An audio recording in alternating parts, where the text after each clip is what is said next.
People often ask me to write a letter to my younger self. They probably often ask some of you too. There's only 3 words that always stand out. They go over in my mind again and again. Get out now. Get out now. Because I wish I had done so. Only in recent months I've talked to other survivors of domestic abuse, and I can see myself reflected in all of their stories. But for so long, I didn't want to be that woman. I didn't want to admit that I was that person who stayed so long in a violent and abusive relationship. What kind of doormat would do that? Well, you're looking at her. This kind of doormat. And the reason why people think that I might be a doormat is because they're confused. So often, the victims, and I hate using that word because I don't feel like one, the survivors of domestic violence, they have to remain silent for all kinds of reasons. And so their stories are misunderstood. The complex paradox of loving and living somebody where the balance of power and control tilts. That uniquely human feeling of needing to be loved and wanting to be loved, intertwined so tightly with jealousy and rage and abuse. You can't possibly understand it unless you've walked in my shoes and their shoes. You can't even contemplate how we could possibly stay in those relationships, which is why bystanders, and unfortunately sometimes good friends, often say, "Why did you stay?"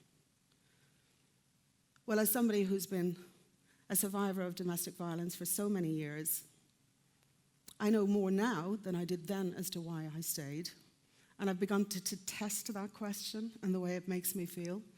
Because, you know, the real question, the absolute pivotal question is, how did I leave? That's the most important thing.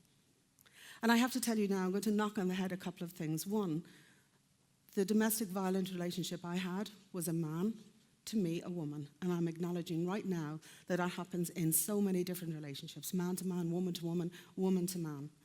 It has no boundaries.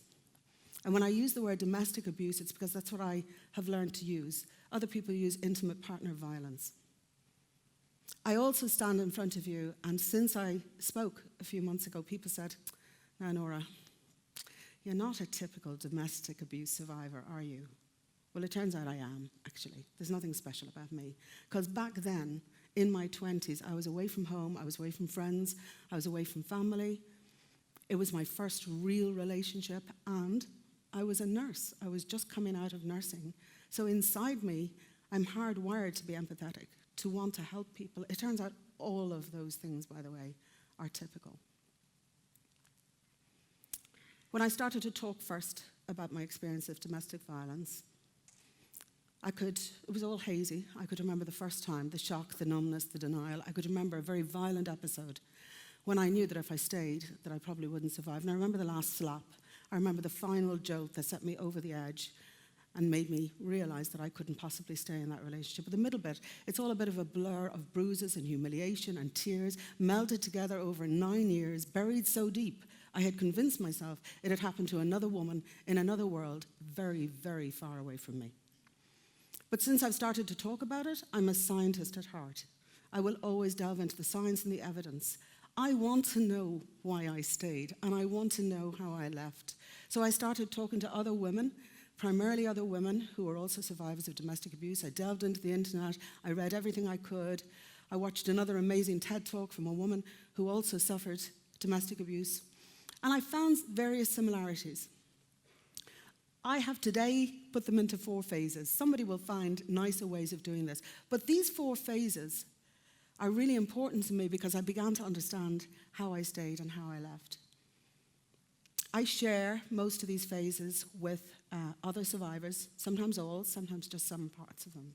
The first I would describe, phase 1, seduction. I fell in love very fast, or he fell in love with me very fast, golden handcuffs. I met Peter when I was in my early 20s. He was nearly 40. He was very sophisticated.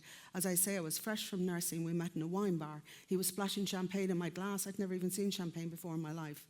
And then within 2 or 3 weeks, we're on our 3rd date. We're in a beautiful restaurant eating food I hardly even dared think about. I was gauche. I was awkward. He was sophisticated. He was a businessman. He drove a Porsche. And he was talking in this fancy way, and I, in my silly little early 20s girly way, said, "Hey, I'll tell you something funny. The guy I went out with before, he's also called Peter. He slammed his wine glass down, grabbed my arm, said, "This isn't a game. We're going out together. You're my woman." It was so forceful and so, like, after 3 dates, it was like I was having an affair behind his back. So I went to the bathroom, mortified, flustered, thinking, I need to get back to that table and politely get out of here and never come back again. My gut told me that. I went back to the table. Before I even sat down, he was saying, I'm so sorry, please forgive me. A moment of jealousy, you have no idea. You're the woman I want to spend my life with. I'm absolutely head over heels in love with you. I know it seems extraordinary, but please forgive me. I don't know why I reacted that way. I'm trying to settle myself into my seat. I picked up the napkin and a gold bracelet fell out. And he leaned over and he put that gold bracelet on me. And he said, "That's how much you mean to me." Now, it wasn't the fact I'd never owned gold in my life. It wasn't the fact that he was giving me such an extravagant gift. It was the fact that somebody that I felt I hardly knew was bestowing such a generous offering on me. And I began to believe that he loved me. And worse, I began to believe I loved him. There was lots to regret in my marriage about that bracelet moment, but when he drove me home and dropped me off, I was exhilarated. I felt I was falling in love. All my earlier unease, all my gut, all my intuition was gone. Now, most relationships start with the honeymoon phase, but believe you me, the seduction phase of an abusive relationship is helter-skelter.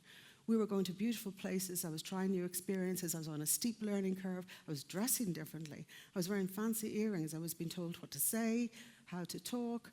I was also learning something else.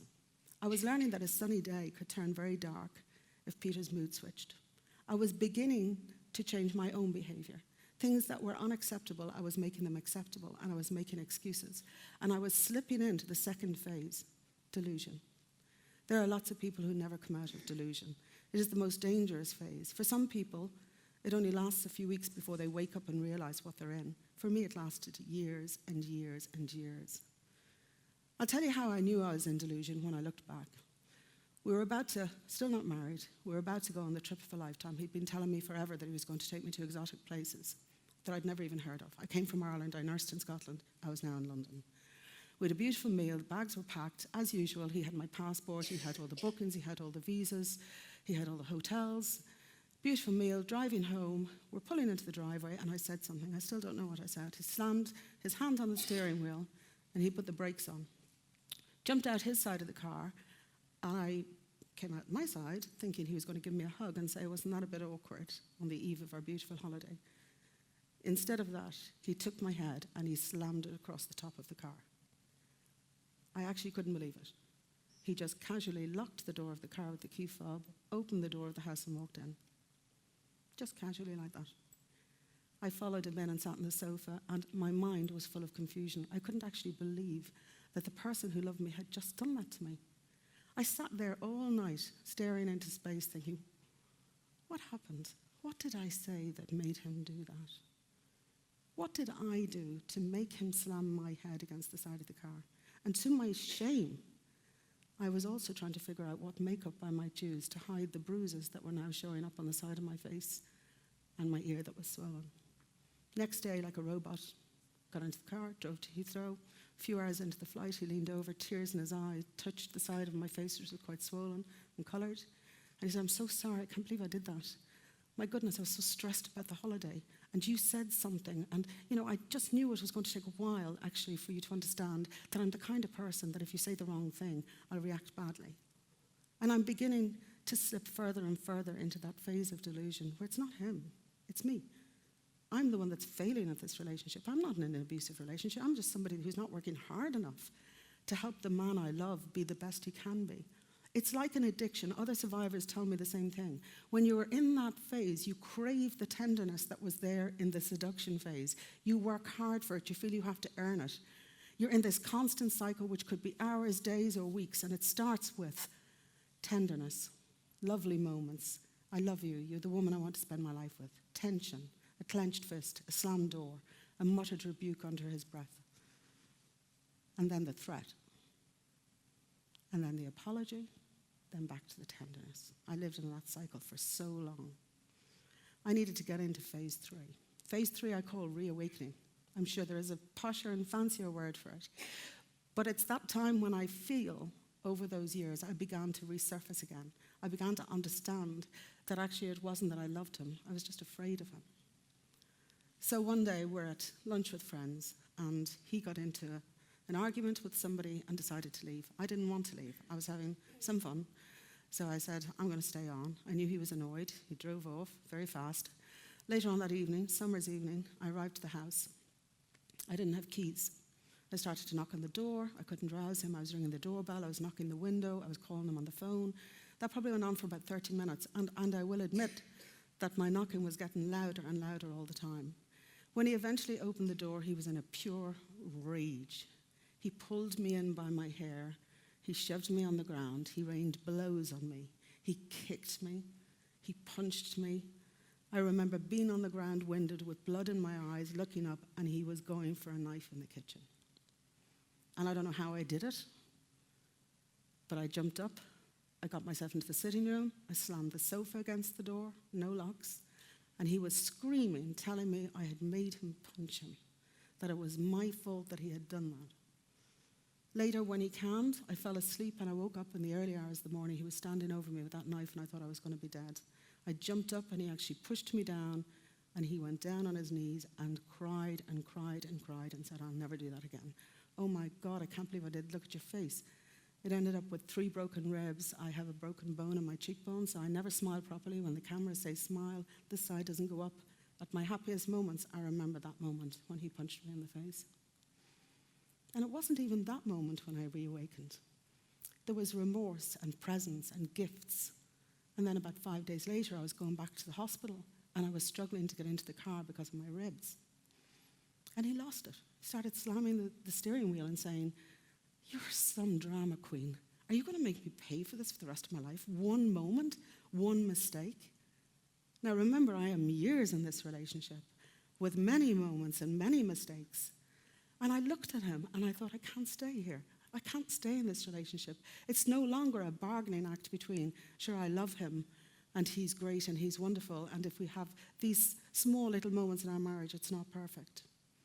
But the very final moment that pushed me over the edge, many months later, my mum and dad were visiting. I don't know why this was the moment, but we were in the same room together. I said something that he got annoyed with. He positioned himself between me and my mum, and he slapped me really hard across the face. My father was further away in the distance. He walked casually away, as he always did, and then my mum said, my goodness, what happened to your face? It's all red, Norah. And my dad was making a fuss, and he was saying, what happened to you? You know, the whole side of your face has just gone red. Have you eaten something? And I had that moment, not an out-of-body experience, but for the first time in my life, I saw what my father might see if I said, Peter actually did that to me. And he didn't look good. It was the first time I actually viewed him from somebody other than me. And it was the audacity of that slap. The kind of, I can do anything to you. You're never going to tell your parents. You're never going to admit what I'm doing to you. It was escalating all the time. I was about to enter the final phase, and the most dangerous of all, the moment of leaving. It's never a moment, by the way. It's an act of leaving. It's when you know that you absolutely have to get out of the relationship. But actually now, there are loads of barriers that you never before had even considered, because you never considered leaving. And when your self-belief is through the floor, those barriers become enormous. For me, it was financial. For some reason, I'd ended up paying all the bills. I was paying the mortgage. I was paying the utilities. He used all of his wages and salary to fund a lifestyle. I began to think, where would I live? It was his house. I didn't have a name on the house. All of my clothes were in that wardrobe. I didn't have friends because somehow over the years it was his friends, not my friends. I would constantly do pros and cons. Wow, okay, it's not the best relationship, but I do live in a house and we do go on holidays and I do have my clothes in the wardrobe. So all survivors of domestic abuse talk about this terrible phase. And by the way, the most dangerous phase, overwhelmingly, women who do not survive domestic abusive relationships, they get murdered or killed in that act of leaving, because the shackles that bind them in a toxic relationship are suddenly falling away. And the perpetrator wants that final bit of control. It's the most dangerous time. I did one thing, which I'd like to say to anybody who is sitting there who might be in this kind of relationship or watching this. I told my mother. It was a really important thing to do. I had never told anybody ever before. I told my mother, and she was horrified. And only recently have I told her exactly the true extent of what he had done to me. But in telling her, I realized I had to leave. So after many Fridays driving home saying I'm leaving him this weekend, many Mondays going into work in floods of tears, And by the way, my default position was to work hard and study hard to avoid this terrible time in my life. At 4 a.m., I woke up 6 days after telling my mother. I packed a small bag and I woke him up and I said, "I'm leaving you." And he said, "You're kidding, right?" And he turned over and fell asleep again. I made a little speech about the violence, but I could hear him snoring in the background. I drove away that morning. I felt I'd driven over a cliff. I was terrified, I was frightened, but I was also free. I called my sister, told her for the first time. I stayed in a hotel, the Ibis in Heathrow, the cheapest I could find. All around me, there were people starting adventures and lives. There were babies. There were people going on travels. I was starting an adventure too, but I was devastated. I'd love to tell you that an independent, strong woman emerged out of that chrysalis, but that's not what happened. In the early days, I was sleeping on sofas. I was effectively homeless. I was trying to hold down a job. I was terrified that I wouldn't have the courage to stay away from him. And by the way, everyone will tell you this, that for years afterwards, I imagined he was in the room with me. I could see him out of the corner of my eye, slipping out the door of a restaurant or in front of me in the street, and my stomach would go into a knot. And I would be terrified and frightened about this monster who became an even bigger monster after I left him. But I will tell you one thing. From then to now, I felt very powerless in that relationship for 9 years. I felt belittled. And I discovered only recently I had a small little superpower. And that was to tell my story so that others could learn from it. And like other survivors, I went on to do very successful things. You do know me as an entrepreneur and a dragon. I married a beautiful man called Richard Hannaford, sadly since departed. I have an amazing son called Dara. I've sold and bought many businesses. As I stand here, I'm selling a big chunk right at this moment. But you know what? All the entrepreneurship traits I've relied on in my life, I wasn't born with them. They didn't happen when I was nursing. During my 20s, when everyone was out having fun, I was learning resilience, determination, and risk-taking before I was even 30. Self-courage, self-belief took much longer. It left me with an inbuilt need to stand on my own 2 feet, to be financially independent. But it also left me with an internal radar, with an intolerance for people who bully and belittle other people. And I've got myself into hot water on more than one occasion, personally and professionally, for calling out bullies. And you know, people look at me and they say, "That's the dragon in her. It's the survivor in me." Thank you for listening.